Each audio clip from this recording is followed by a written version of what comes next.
మొత్తం సమ్మర్ హాలిడేస్లో పిల్లలని వాళ్ళ టైం వృధా కాకుండా క్రీడా స్ఫూర్తిని నింపే ఉద్దేశంతో ఈ నెల రోజుల పాటు ఏ క్రీడల పోటీలు అయితే నిర్వహించిందో ఈ క్రీడల summer coaching and participation programme నిర్వహించిందో దానికి మంచి స్పందన వచ్చింది.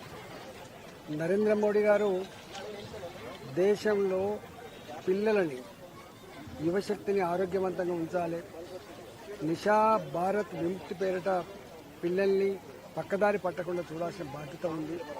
పిల్లల్లో శరీర దారుఢ్యం పెంచాల్సిన అక్కర ఉన్నది, క్రీడాకారులను పెంచాల్సిన అక్కర ఉన్నది, ప్రపంచ చిత్రపటం మీద క్రీడా రంగంలో భారత్ను మంచి స్థానం నిలిపే అక్కర ఉందంటే పేరిట ఖేలో ఇండియా పేరిట కూడా వారు కూడా ప్రోగ్రాం స్టార్ట్ చేసి కేంద్ర ప్రభుత్వం చేసినా రాష్ట్ర ప్రభుత్వం చేసినా ఇవాళ తల్లిదండ్రులు కానీ ఇవాళ క్రీడాభిమానులు కూడా ప్రోత్సహించి ఈ కార్యక్రమాన్ని విజయవంతం చేస్తూ ఉన్నారు. వాళ్ళకి అభినందన తెలియజేస్తూ ఉన్నాం.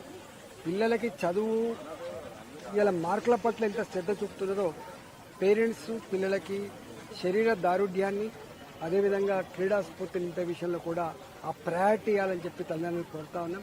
పిల్లలు కేవలం సెల్ ఫోన్ల మీద ఆడుకోవడము, టీవీల ముందు కూర్చోవడము, కంప్యూటర్లతో ఆడుకోవడమే కాకుండా ఇవాళ ఫుట్బాల్తో ఆడుకోవాలి, వాళ్ళు బ్యాడ్మింటన్తో ఆడుకోవాలి, వాళ్ళు కబడ్డీ ఆడాలి, వాళ్ళు క్రికెట్ ఆడుకోవాలి. వాళ్ళు ఒక మాటలో చెప్పాలంటే ఇవాళ చదువుకు ఎంత ప్రయారిటీ ఇస్తున్నామో చిన్నపిల్లలలో సృజనాత్మకతతో పాటుగా క్రీడల్లో కూడా అంత మనం ప్రోత్సహించాలని ఎక్కడుందని చెప్పి తెలియజేస్తూ దీనిలో పాల్గొన్న వాళ్ళందరూ కూడా శుభాకాంక్షలు, ధన్యవాదాలు.